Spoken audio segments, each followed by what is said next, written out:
ఓం వెంకటేశాయ నమః. అస్మద్గురుభ్యో నమః. అస్మద్గురుభ్యో నమః. భగవద్విషయం 7వ పది మొదటి తిరువాయమొഴി ఉన్నిలావియ ఐవరాల్ కుమయతీర్థం అనేటువంటి తిరువాయమొഴി ఆరంభం ఈవేళ. శ్రీపతి చేతనస్య అస్య హేతుత్వేన సమాశ్రితః అనిష్టహానిం ఇష్టస్య ప్రాప్తించ కురుతే స్వయం అని అరగే మనవాళజయ్యర్ గారు తిరువాయమొഴి యొక్క వైభవాన్ని చెప్పారు. ఏమిటి తిరువాయమొഴి యొక్క వైభవం? తిరువాయమొഴి అనేటువంటి ప్రబంధం అర్ధపంచక జ్ఞానాన్ని తెలియచేస్తుంది అని చెప్పారు. అర్ధపంచకము అంటే ఏమిటి? పరస్వరూపము, స్వస్వరూపము, ఉపాయ స్వరూపము, విరోధి స్వరూపము, ఉపేయ స్వరూపం, అదే ఫలస్వరూపం 5వది. ఇలా ఇదే అర్ధపంచక జ్ఞానము అనుకుంటే అర్ధపంచకం 5 మనం తెలుసుకోవాల్సినటువంటి విషయాలు. పరమాత్మ ఎవరు, మనమేమిటి, ఆయన్ని పొందే ఉపాయం ఏమిటి, ఆ పొందటానికి ఉండేటువంటి విరోధులు ఏమిటి, చివరికి ఆయన్ని పొందటం వల్ల కలిగే ఫలం ఏమిటి, పొందిన తర్వాత మనం చేయవలసినటువంటి కార్యం ఏమిటి, అదే ఫలం కదా. అది ఈ శ్లోకం దాన్నే చెప్తుంది అంటారు. ఏమిటట? మనకి భగవద్ విషయం 10 పదులు అని చెప్పుకున్నాం కదా తిరువాయమొഴి. ఒక్కొక్క తిరువాయమొഴിలో భగవంతుడు ఒక్కొక్క గుణాన్ని చెప్పారు అన్నట్లుగా ఈ 10 పదుల్లో కూడా 10 గుణాలు కలిగినటువంటి వాడు స్వామి అని చెప్తూ మొదటి పదిలో ఆయన పరత్వం అనే గుణాన్ని అనుభవించారు ఆళ్వారు. 2, 3, 4 పదులలో ఆ పరత్వాన్ని స్థిరీకరించేటువంటి వారి యొక్క స్వభావాలని, కారణత్వం పరత్వం కలిగిన వాడని ఎలా చెప్పగలరండి? ఆయన కారణత్వం కూడా కలిగినటువంటి వాడు, వ్యాపకత్వం కలిగినటువంటి వాడు, నియంత్రత్వం కలిగినటువంటి వాడు, కారుణికత్వం కలిగినటువంటి వాడు. అంటే 5వ పదిలో కారుణికత్వము, 6వ దాంట్లో శరణ్యత్వము. ఇలా ఒక్కొక్క 10 ఒక్కొక్క గుణాన్ని ఒక్కొక్క గుణాన్ని అనుభవించారు ఆళ్వార్లు. అలా అనుభవించినటువంటి ఆళ్వార్లు ఏమిటి? పరత్వ, కారణత్వ, వ్యాపకత్వ, నియంత్రత్వ, కారుణికత్వ, శరణ్యత్వం. ఇలా గడిచిపోయినటువంటి అయిపోయిన 6 పదుల్లో కూడా 6 గుణాల్ని అనుభవించారు ఆళ్వార్లు. 7వ పదిలో ఆయన యొక్క శక్తిని అనుభవిస్తున్నారు. శక్తిత్వము అంటే శక్తి కలిగినటువంటి వాడు. అంటే శరణ్యత్వము 6వ పదిలో పూర్తయింది. అంటే ఆయన ఆశ్రయించినటువంటి స్వామికి మనల్ని రక్షించే శక్తి ఉన్నదా అంటే ఆయన శక్తి కలిగినటువంటి వాడు అనే విషయం 7వ పదిలో చెప్పబోతున్నారు ఆళ్వార్లు.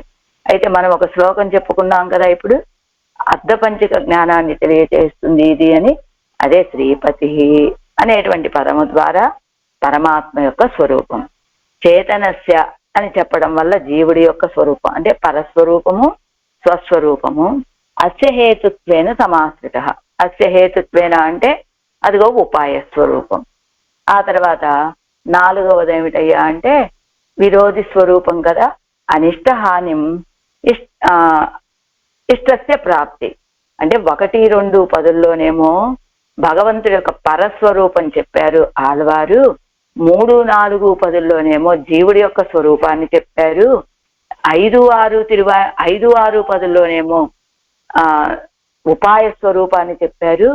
7, 8 పదుల్లోనేమో విరోధి స్వరూపాన్ని చెప్పారు. 9, 10 పదులలో ఆయన అదే ప్రాప్య ఫల స్వరూపాన్ని చెప్పారు. అర్థమై ఉంటుంది అనుకుంటా. 10 పదులు మొత్తం 5 విభాగాలు చేశారు. 5 కూడా 5ంటిని అర్ధపంచకంలో ఉన్న 5 విషయాలని తెలియజేస్తాయి. మొదటి 2 పదులు 1వ పది 2వ పది పరమాత్మ యొక్క స్వరూపాన్ని తెలియజేస్తాయి. 3, 4 జీవులమైన మన స్వరూపాన్ని తెలియజేస్తాయి. 5, 6 ఉపాయ స్వరూపుడైన పరమాత్మని ఉపాయ స్వరూపాన్ని తెలియజేస్తాయి. 7, 8 ఆయన్ని పొందటానికి మనకుండేటువంటి విరోధులు, ఆ విరోధుల యొక్క స్వరూపాలను తెలియజేస్తాయి. 7, 8, 9, 10 ఫల స్వరూపాన్ని తెలియజేస్తాయి. అయితే ఇప్పుడు దీనికి మనం ఇప్పుడు చెప్పుకోబోయేటువంటి 7వ 10 అసలు ఈ 7వ పది ఆరంభమే గొప్ప ఆశ్చర్యకరమైనటువంటి ఆరంభమట. ఎలాగా? ఆడవాళ్ళు కిందటి తిరువాయిమొழிలో భగవంతుణ్ణి శరణాగతి చేశారు. అది పూర్ణ శరణాగతి. ముందు 4 తిరువాయిమొழிల్లో శరణాగతి చేశారు 5వ పదిలో. కానీ అక్కడ పిరాట్టి సంబంధాన్ని చెప్పలేదు ఆళ్వారు. కానీ ఇక్కడ పరిపూర్ణ శరణాగతి అని చెప్తూ పిరాట్టిమారులని ముందుంచుకొని, పిరాట్టిని పురుషకారంగా ఉంచుకొని, అగలగిల్లే నిరయ్యుమెండు అలర్మేలు మంగయరే మార్బా అంటూ పరిపూర్ణమైన శరణాగతిని చేశారు. శరణాగతి చేసేవాడికి చేతనుడికి ఉండవలసినటువంటి అధికారి లక్షణాలు కూడా తమకున్నాయి. ఆకించన్యము, అనన్యగతిత్వము అని తెలియచేశారు ఆళ్వారు. అయితే ఫలం లభించిందా ఆళ్వార్లకి? ఉన్నడికి అమరందు పుగుందేనే అన్నారు. కానీ ఆళ్వారు ఆ తిరువడిగళ్ళని పొందలేదట. ఆళ్వార్లు తిరువడిగళ్ళని పొందలేకపోవటానికి కారణం ఏమిటి? ఆళ్వార్లు చేసినటువంటి శరణాగతిలో లోపమా, లేకపోతే ఆశ్రయించినటువంటి ఇప్పుడు ఆ శరణాగతిని ఫలింపచేయవలసినటువంటి పెరుమాళ్లలో లోపమా? అది అంటే పెరుమాళ్లలో లోపమా అంటే పెరుమాళ్ళు కృపలేని వాడయ్యి ఆళ్వార్ల శరణాగతిని ఫలింపచేయలేదా? లేదా ఆళ్వార్లు చేసినటువంటి శరణాగతే లోపాలతో కూడుకొని ఉన్నటువంటిదా? అలా అనటానికి లేదు. ఎలా అంటే ఆళ్వార్లు ఏ రీతిగా శరణాగతి చేస్తే ఫలిస్తుందో ఆ రీతిగానే చేశారు. శరణాగతి ఫలించడానికి ముందుగా ఉండవలసింది పిరాట్టిమారుల యొక్క పురుషకారం. ఆ పురుషకారాన్ని ముందుంచుకునే శరణాగతి చేశారు. అంతేకాదు అధికారికి ఉండవలసినటువంటి ఆకించన్యం, నీ యొక్క అడికి నీ యొక్క తిరువడిగళ్లే నాకు రక్షకం అనుకున్నారు తప్ప ఇంకా వేరే ఉపాయం నా దగ్గర లేదయ్యా అని చెప్పారు కదా ఆళ్వారు. మరి ఎందుకు ఫలించలేదు ఆళ్వార్ల యొక్క శరణాగతి అంటేనట, తామొకటి తలిస్తే దైవం ఒకటి తలుస్తుంది అంటారు కదా లోకంలో నానుడి. అది ఆళ్వార్ల యొక్క ఉద్దేశం ఏమిటి? పరమాత్మని పొందాలి పొందాలి పొందాలి అని అభినివేశం ఆళ్వార్లది. కానీ భగవంతుడి ఉద్దేశంలో మాత్రం ఆళ్వార్లకి ఇప్పుడే మోక్షం ఇవ్వాలనే భావన లేదట. దీనికి మన పూర్వాచార్యులు చెప్తారట, ఇంతకాలము కూడా మనల్ని జీవుణ్ణి పొందడానికి పరమాత్మ తాపత్రయపడ్డాడు. కానీ ఆ పరమాత్మని పొందడానికి అప్పుడేమిటి? జీవుడి యొక్క ప్రయత్నం స్వతంత్రం అనేటువంటిది అడ్డుగా నిలబడింది. కానీ ఇప్పుడు పరమాత్మని పొందడానికి ఈ జీవుడి నమ్మాడవాళ్ళు ప్రయత్నం చేస్తూ ఉంటే పరమాత్మ యొక్క స్వతంత్రం అడ్డుపడుతోంది అనేవారట మన పూర్వాచార్యులు ఈ సందర్భంలో. అలా ఇక్కడ ఎందుకు ఆళ్వాళ్ళకి మోక్షాన్ని ఇవ్వాలనుకోవటం లేదు పెరుమాళ్ళు అంటే ఆళ్వాళ్ళ ద్వారా ఈ లోకాన్ని దిద్దుబాటు చేయటం కోసం. దిద్దుబాటు చెయ్యాలి అంటే ఆళ్వాళ్ళని ఈ లోకంలోనే ఉంచాలి. అది కదా చేయాల్సింది. అయితే ఇప్పుడు ఆ భావన తెలియదు కదా ఆళ్వాళ్ళకి. ఒక సందేహం, ఎందుకు నేను చేసినటువంటి శరణాగతి ఫలించలేదు అని. ఫలం లభించాలి అంటే అప్రతిషేధం ఉండాలి, ఆత్మజ్ఞానం ఉండాలి. ఆళ్వాళ్ళకు వీటిలో అప్రతిషేధం అంటే నిషేధించడం, ఆ పెరుమాళ యొక్క ప్రవృత్తిని నివృత్తించేటువంటి నివృత్తి చేసే స్వభావంలో లేరు కదా, అడ్డగించే స్వభావం కలిగిన వారు కాదు ఆళ్వారు. అసలు ఆళ్వాళ్ళకి అప్రతిషేధంలో గాని ఆత్మజ్ఞానంలో గాని కొరతే లేదు. ఇంకా వైముఖ్యం లేదు అంటే పెరుమాళ విషయంలో విముఖత లేదు కదా, ఎప్పుడు సుముఖంగానే ఉండేటువంటి వారు కదా. ఆభిముఖ్యం ఇరుక్కుం, ఆభిముఖ్యము ఉన్నది, వైముఖ్యం లేదు, ఆభిముఖ్యం ఉన్నది. కొన్ని పొందాలనే అభినివేశం లేదండి అంటే అభినివేశము ఉన్నది, అభినివేశాన్ని మించి ఆర్తి ఉన్నది. మరి ఇన్ని మెట్టెక్కారు కదా ఆళ్వారు. వైముఖ్యం లేకుండా ఉన్నారు, ఆభిముఖ్యం కలిగి ఉన్నారు, అభినివేశం కలిగి ఉన్నారు, ఆర్తి కలిగిన వారిగా ఉన్నారు. ఇన్ని మెట్లెక్కినటువంటి ఆళ్వార్లు కానీ పెరుమాళ్ళు ఎందుకు ఆళ్వార్లకి వారు కోరుకున్నటువంటి ఫలాన్ని ఇవ్వటం లేదు అంటే సంసారులని దిద్దుబాటు చేయటం కోసమనే. ఏమిటి? వీరిని మించి వారిని దిద్దుబాటు చేసే విషయంలో వీరిని మించిన వాళ్ళు ఎవరూ లేరు అని భావించటం వల్ల ఆళ్వార్లకి మోక్షాన్ని ఇవ్వటం లేదట పరమాత్మ.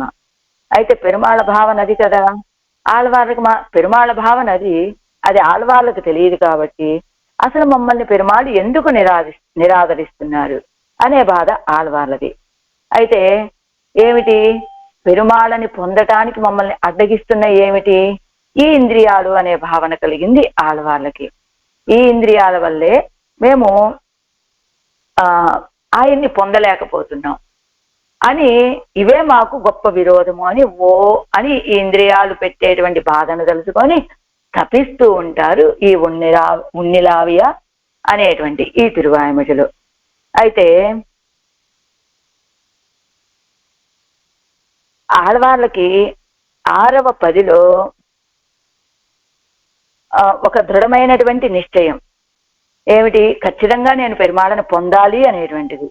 కానీ అది ఫలించలేదు అంటే అది ఆడవాళ్ళలో ఉన్న కొరత అని భావన కాదు, లేదా పెరుమాళకి అనుగ్రహించేటువంటి స్వభావం కలిగిన వాడు కాదు పెరుమాళ్ళు అని భావన. అంటే ఈ రెండూ కాదండి. దానికంటే ముఖ్యమైనటువంటి విషయం ఏమిటి అంటే సంసారులని దిద్దుబాటు చేయటమే ముఖ్యమైనటువంటి విషయం. కనుక ఆ భావనతోటే ఆళ్వాళ్ళని కటాక్షించలేదు స్వామి. అందుకనే ఆయన కటాక్షించకపోవటానికి కారణం ఈ ఇంద్రియ సంబంధమే. ఈ ఇంద్రియాల వల్లే ఆయన నన్ను కటాక్షించలేదు, ఈ ఇంద్రియాలు పెట్టేటువంటి బాధలు ఇలాంటివి అని బాధపడుతూ ఉన్నారు. ఈ ఉన్నిలావియ అనేటువంటి ఈ తిరువాయిమిడిలో ఆళ్వారు 7:1 3వ పేజీలో అమరందు పుగుండేన్ ఎన్ను తమ్మలాన అళவும் புகுர நின்னாரு అనంతరத்தில் ఎవరై புகுர நிற்க கண்ணிலாరు. అమరందు పుగుండేన్ ఎన్ను, అమరందు పుగుండేన్, అమరందు అనే పదానికి మనం చెప్పుకున్నాం కదా అర్థాన్ని. ఏమని, ఇతర విషయాలతోటి ఇతర విషయాలని విడిచిపెట్టి, ఇతర ఉపాయాలని విడిచిపెట్టి, ఇతర ప్రయోజనాలని విడిచిపెట్టి నువ్వే ఉపాయం అనే భావనలో ఉన్నాను, నిన్ను పొందడమే ప్రయోజనము, నీకు కైంకర్యమే ప్రయోజనం అనే భావనలో ఉన్నాను అని చెప్పారు కదా. అమరంద్ అనేటువంటి దానికి పుగుండేని ప్రవేశించాను, అదే ప్రపద్య అనేటువంటి పదాన్ని పుగుండేనని భూతకాలంలో చెప్పారు అని. అలా ఆళ్వాళ్ళు అమరందు పుగుండేన్ ఎన్ను తమ్మాల్ ఆన అళవం పుగుర నిన్నారు.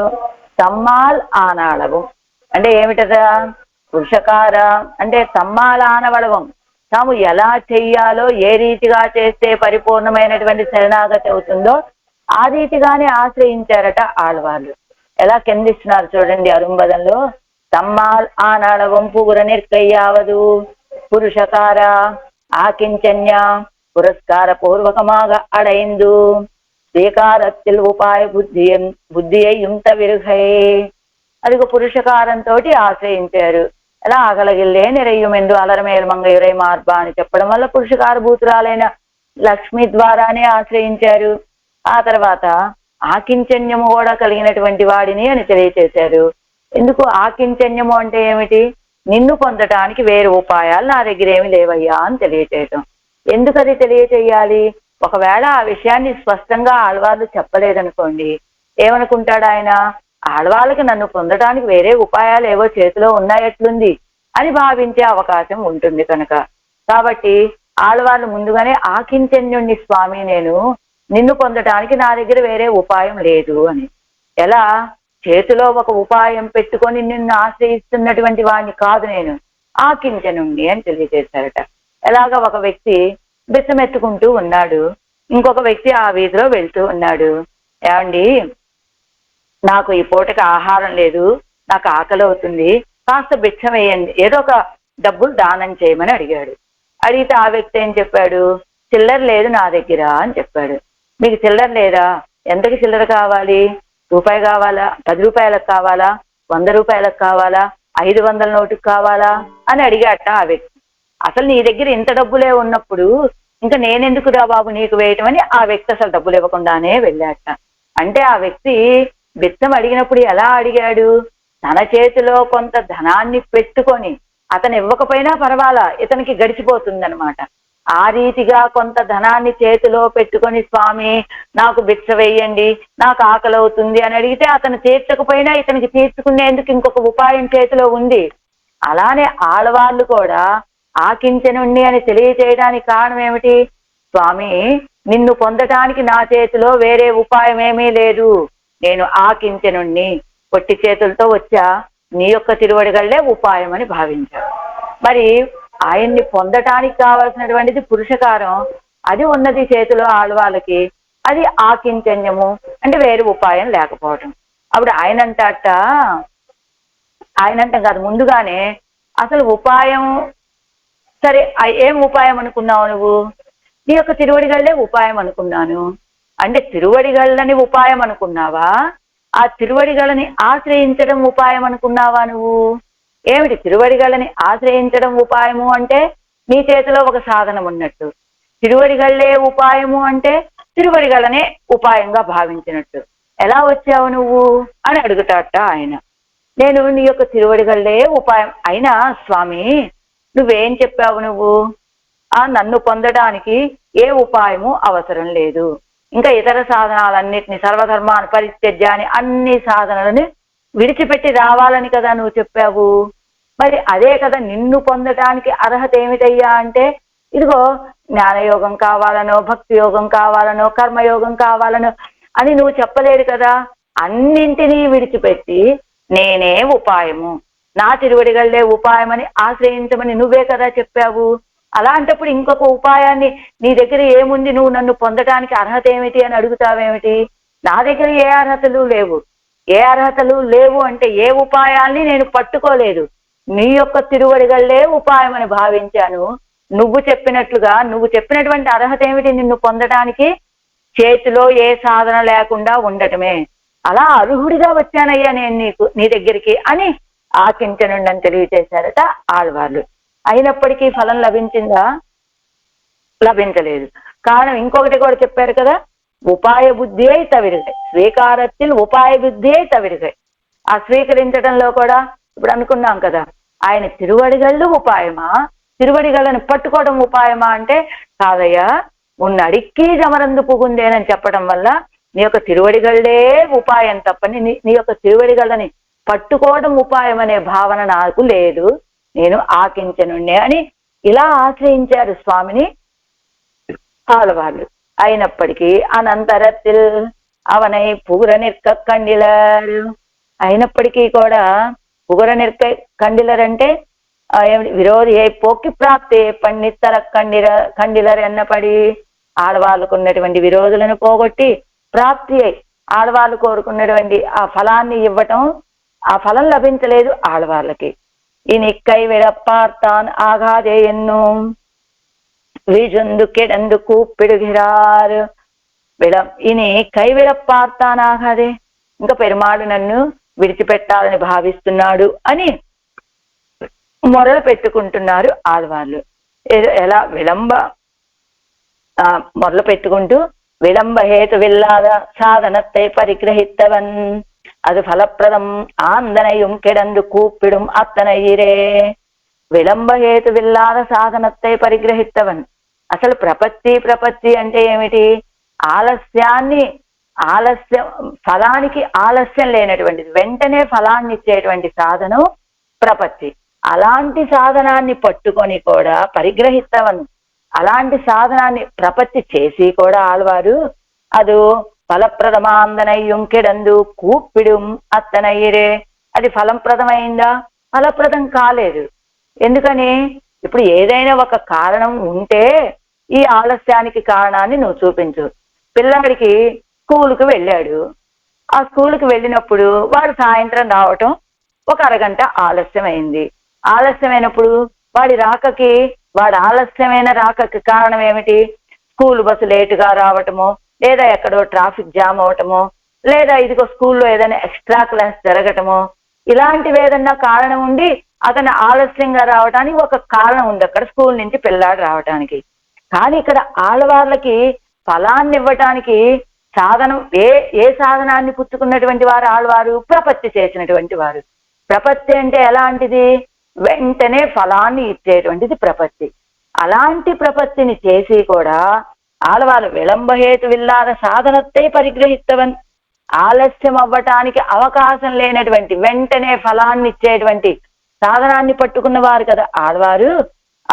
అది ఫలప్రదమాందనయం కెడందు కూప్పిడుం అత్తనయ్యరే, అది ఫలప్రదం అయ్యేటువంటి వరకు కూడా కూప్పిడుం అత్తనయ్యరే మొరలు పెట్టుకుంటూనే ఉంటారు. అంతే కదా ఆళ్వారు.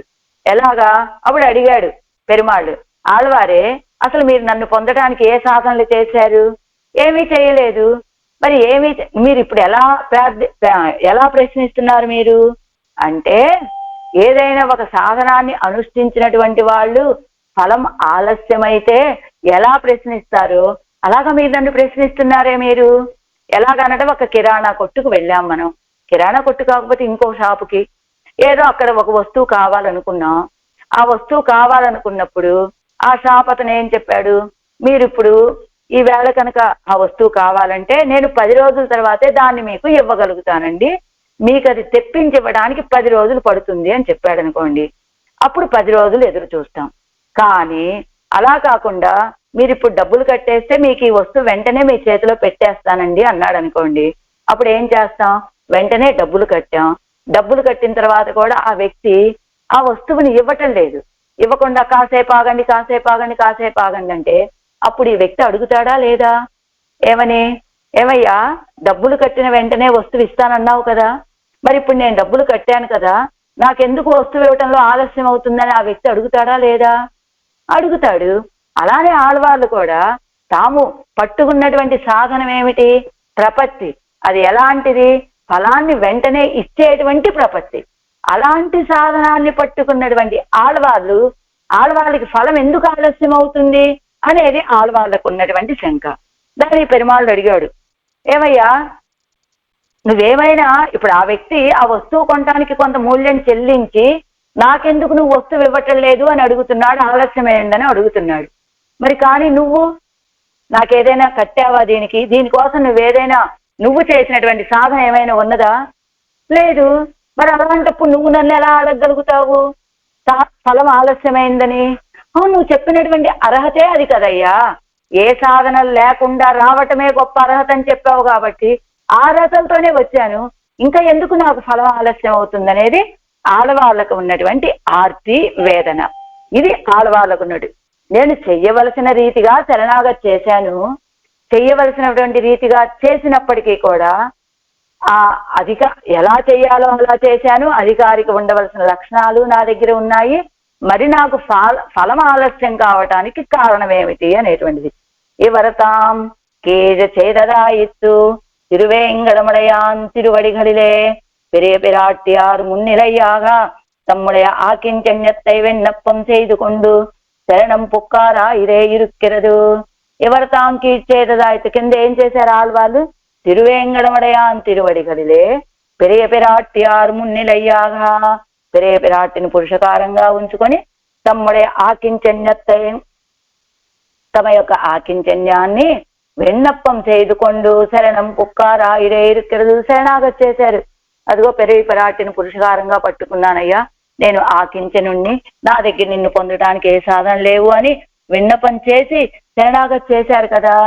అదు ఆడవాళ్ళ వేదన ఏమిటి, అదు మామేవ ఏ ప్రపద్యంతే మాయామేతాం తరంతితే ఎన్నిరపడియే కడుగా ఫలిత్తుక్కుడు నిర్కక్కండిలాడు.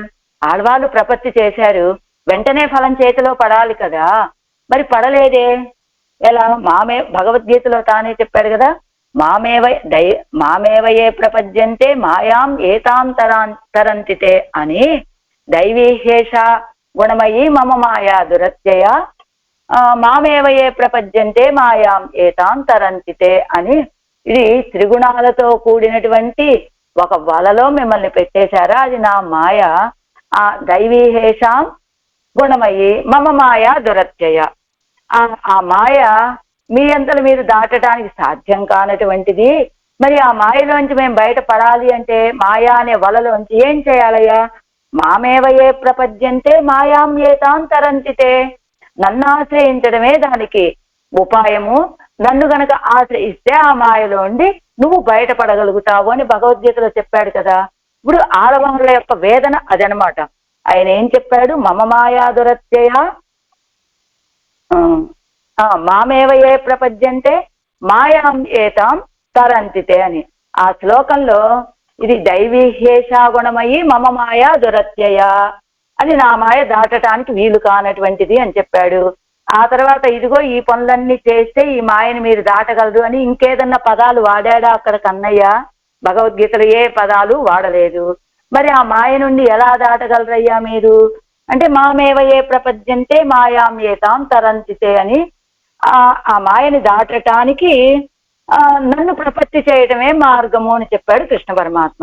అంటే ఏమిటి, మీరు ఈ త్రిగుణాత్మకమైనటువంటి ఈ సంసారంలో ఉండి ఈ సంసారం అనే వలలో నేను మిమ్మల్ని పడేశాను, ఆ వల నుండి మీరు బయటపడాలంటే నన్ను ప్రపత్తి చేయటమే మార్గం అని ఒకే రీతిగా చెప్పాడు. కానీ ఈ మాయలో పడేశాను నేను మిమ్మల్ని, ఇది దాటించడానికి మధ్యలో ఇంకేదో కొన్ని సాధనలు మీరు చెయ్యాలి, అవి చేస్తే నేను మిమ్మల్ని దాటిస్తాను అని చెప్పలేదుగా ఆ శ్లోకంలో కన్నపిరాను. అంతే కదా, మమ మాయా దురత్యయ అన్నాడు, తర్వాత మామేవయే ప్రపద్యంతే అని వెంటనే చెప్పేశాడు కృష్ణ పరమాత్మ.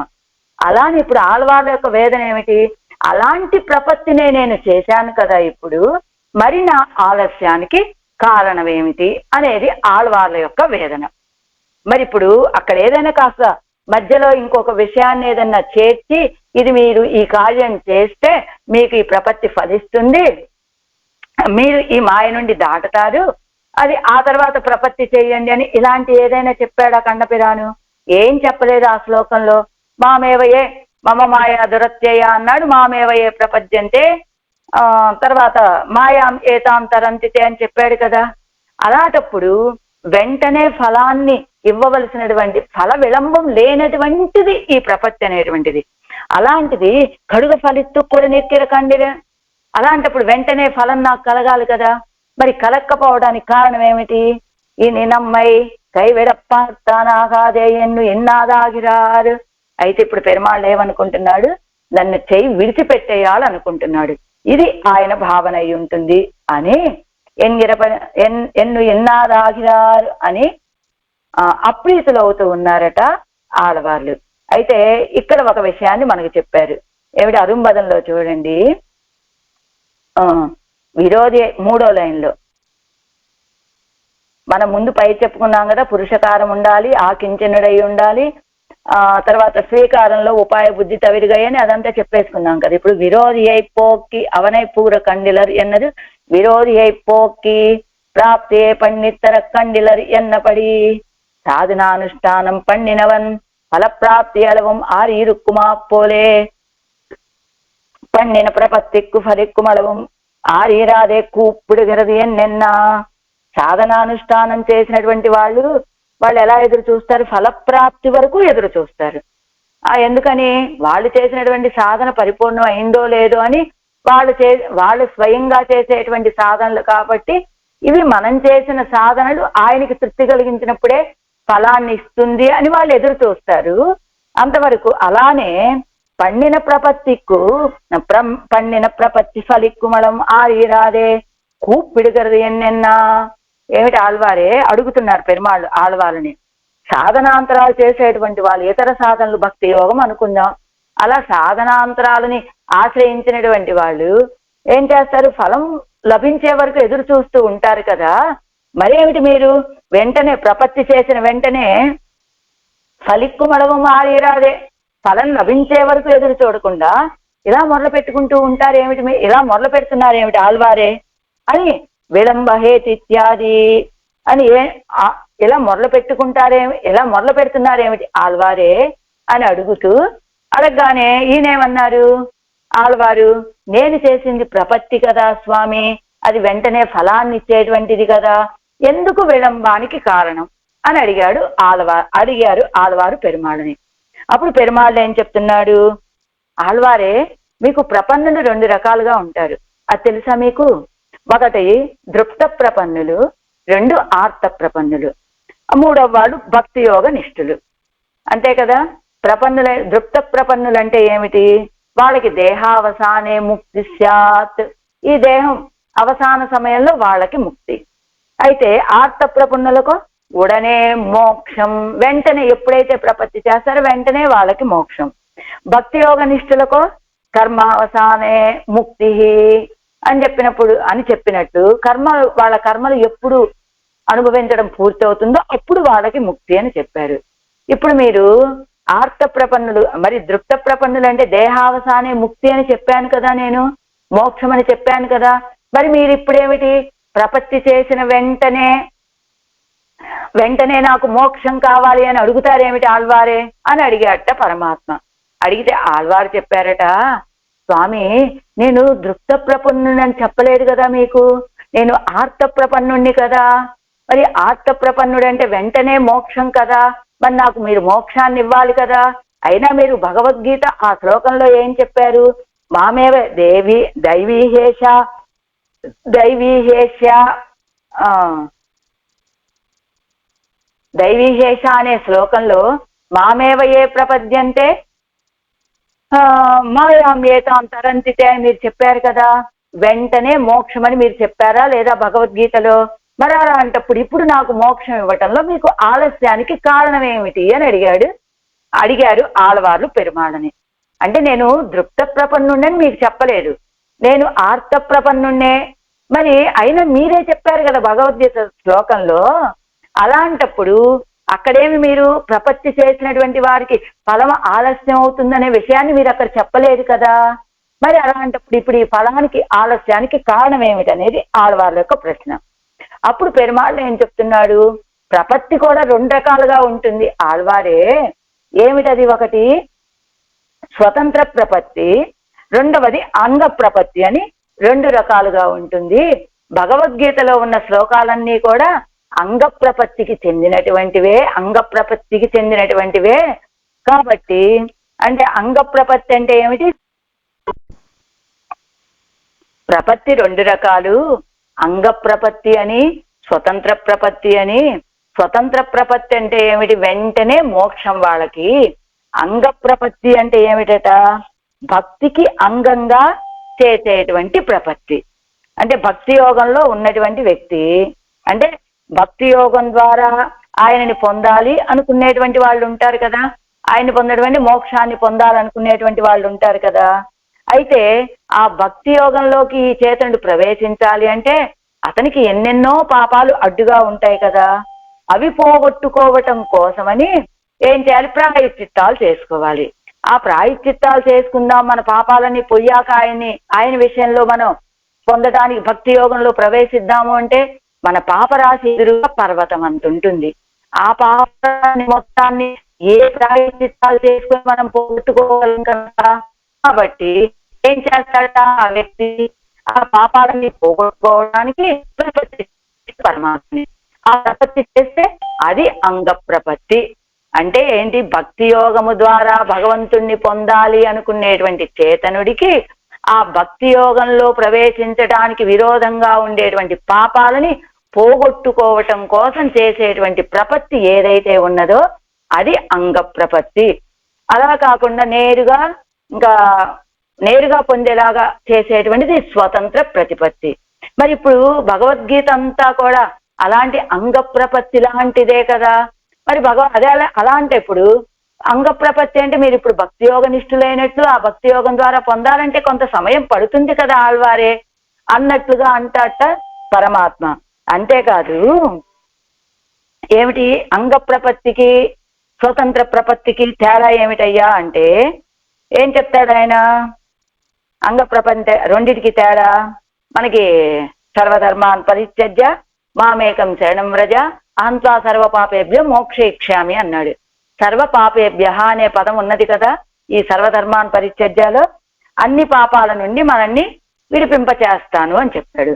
అదే మనకి ఈ సర్వధర్మాన్ పరిత్యజ్య అనే శ్లోకం 3 మంత్రాలు ఉన్నాయి కదా, రహస్యత్రయంలో వచ్చినప్పుడు సర్వధర్మాన్ పరిత్యజ్య అనే శ్లోకంలో ఆ పాపేభ్య అనే పదానికి అర్థం ఒకలా ఉంటుందట.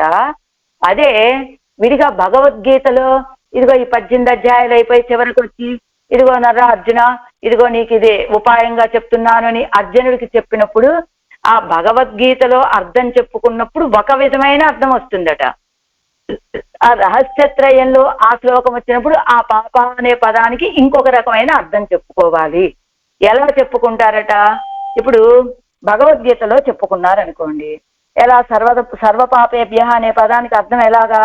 అది భక్తి ఆరంభ దశలో భక్తి యోగంలో ప్రవేశించాలనుకునేటువంటి వాడికి వచ్చే విరోధులని పోగొట్టేటువంటి ఉపాయంగా చేసేటువంటి ప్రపత్తిగా చెప్పాట కృష్ణ పరమాత్మ అక్కడ. కానీ అదే శ్లోకం అంటే ఇది అంగ ప్రపత్తిగా చెప్పినటువంటిది ఏది సర్వధర్మాన్ పరిత్యజ్య అనే శ్లోకం భగవద్గీతలో. కానీ దాన్నే మూడు రహస్యత్రయంలో చరమ శ్లోకంగా చెప్పినప్పుడు అక్కడ కూడా సర్వ పాపేభ్య మోక్షయిష్యామి అని చెప్పాడు కదా. ఇక్కడ ఎలా చెప్పాట? మోక్ష ప్రాప్తి కోసం. అంటే మోక్షాన్ని పొందడానికి నీకు విరోధులు ఏమున్నాయో ఆ విరోధులని నేను పోగొడతానయ్యా అని చెప్పాట ఇక్కడ. అందువల్ల ఇది స్వతంత్ర ప్రపత్తి, ఇది అంగ ప్రపత్తి. అంటే ఒకే శ్లోకము, ఒకే పదము, అది రహస్యత్రయంలోకి వచ్చినప్పుడేమో అది ఇది స్వతంత్ర ప్రపత్తి కలిగినదిగా అర్థం చెప్పారు అక్కడ. అంటే నీకు మోక్షం కావాలి కదా, నువ్వు మోక్షం పొందడానికి ఉన్న విరోధుల్ని నేనే పోగొడతానని చెప్పాడు అక్కడ. ఎప్పుడు రహస్యత్రయంలో చర్మ శ్లోకంలో ఉన్నప్పుడు సర్వపాపేభ్య మోక్ష ఇచ్చామి అన్నప్పుడు. అదే ఇక్కడ భగవద్గీతలో శ్లోకంగా చెప్పినప్పుడు ఇదిగో నువ్వు భక్తి యోగంలో ప్రవేశించాలంటే నీకు ఇన్ని విరోధులు ఉంటాయి కదా, ఆ విరోధులన్నింటినీ పోగొట్టేటువంటి ఉపాయంగా వాడుకోవయ్యా, అలా ప్రపత్తి చేయవయ్యా నువ్వు అని చెప్పినట్లుగా చెప్పాట. అది అంగ ప్రపత్తిగా. ఇప్పుడు ఆడవాళ్ళ యొక్క బాధ ఏమిటి, నేను చేసింది అంగ ప్రపత్తి కాదు కదయా, నువ్వు ఈ శ్లోకంలో చెప్పినట్లుగా నేను చేసింది స్వతంత్ర ప్రపత్తే. అలాంటి ప్రపత్తి చేసినప్పటికీ కూడా నాకు ఎందుకు నువ్వు ఫలాన్ని ఇవ్వటం లేదు, ఎందుకు ఇవ్వలేదు, ఎందుకు నాకు ఆలస్యం ఫలం పొందటంలో? ఇది ఆడవాళ్ళ యొక్క వేదన, ఆడవాళ్ళ యొక్క సందేహం కూడా. అయితే సంసార స్వభావத்தை అనుసంధిక్కు పోక్కు అడియత్తు అవ్వడి మైపత్తి శరణం పుక్క విడత్తిరం తమ్మపేక్షితం చెయ్యామయ్యాలే శరణం పుక్కార్ మేలే వేర్కారరయ్యేవి హింసిక్కుం నుశంసరోపాధ్యాగా అవనేనైతు భీతరాయ్. అదిగో సంసార స్వభావాన్ని అనుసంధిస్తూ పోక్కు అడియత్తు. ఈ సంసారం ఎలాంటిది, చాలా దుష్కరమైనటువంటిది, దాటడానికి సాధ్యం కానటువంటిది, విషయాలతో నిండినటువంటిది. దీనిలోంచి బయటపడే మార్గం తెలియక అవ్వడియే పత్తి శరణం పుక్క విడత్తిలు. అదిగో ఏ రీతిగా ఈ సంసారం నుండి బయటపడగలమో ఆ విషయాన్ని తెలుసుకొని అడియై పత్తి, ఆ తిరువడని పత్తి శరణం పుక్క విడత్తిలం శరణాగతి చేసినప్పటికీ తమ్మపేక్షితం చెయ్యామయ్యాలే, తమ యొక్క అపేక్షితాన్ని ఆళ్వార్ల యొక్క అపేక్షితాన్ని భగవంతుడు చెయ్యకపోవటం చేత శరణం పుక్కార్ మేల్, ఆళ్వార్లు ఏమనుకుంటున్నారు, శరణం పుక్కార్ మేల్ వేర్కారరయ్యేవి హింసిక్కు నుశంసరోపాధ్యాగా అవనే నేనైతు భీతరా. శరణాగతి చెయ్యాలనుకున్నటువంటి వాళ్ళ మీద వేర్కార చేతిలో ఆయుధాలను పట్టుకొని హింసించేటువంటి వాళ్ళు ఉంటారు కదా, వాళ్ళ ద్వారా అంటే ఏదో రౌడీలను పెట్టి కొట్టించినట్టుగా. ఎక్కడిక్కడ రౌడీ వేర్కారర్ అంటే ఎవరి చేతిలో ఒక ఆయుధం ఉండాలి కదా, ఏమిటి ఆయుధం అంటే ఇదిగో ఈ ఇంద్రియాలే, ఈ ఇంద్రియాలను పెట్టి మనల్ని హింసిస్తున్నాడు అనేది ఆళ్వాళ్ళ యొక్క బాధ. ఎలానట, లోపల పెరుమాళ్ళు ఉన్నారు, ఆయన ఏం చేశాడు, బయట ఇదిగో వేర్కారల్ని పెట్టాడు. పెట్టి ఏం చెప్తాడు, ఇప్పుడు ఆళ్వారు వస్తారు, శరణాగతి చేయటానికి వస్తారు, శరణాగతి చేయటానికి ఆయనకి లోపలికి రాకుండా మీరు బయట ఉండి ఆ ఆయుధాలతోటి మీరు ఆయన్ని అడ్డగించండి. ఎందుకు, ఇప్పుడు ఆయన లోపలికి వచ్చాడనుకో, శరణాగతి చేశాడనుకో, నేను తప్పకుండా ఫలం ఇవ్వాలయ్యా, ఇప్పుడు నాకు ఫలం ఇచ్చే ఉద్దేశం లేదు కాబట్టి ఏం చెయ్యాలి, ఆయన్ని లోపలికి రాకుండా అడ్డుకోవాలి. అడ్డుకోవడానికి సాధనం ఏమిటి, వేర్కారర్ అన్న చేతిలో ఆయుధం ఏమిటది, ఆళ్వాళ్ళకున్న ఇంద్రియాలే అని ఆ ఇంద్రియాలతోటే నన్ను బాధించి పుక్క విడత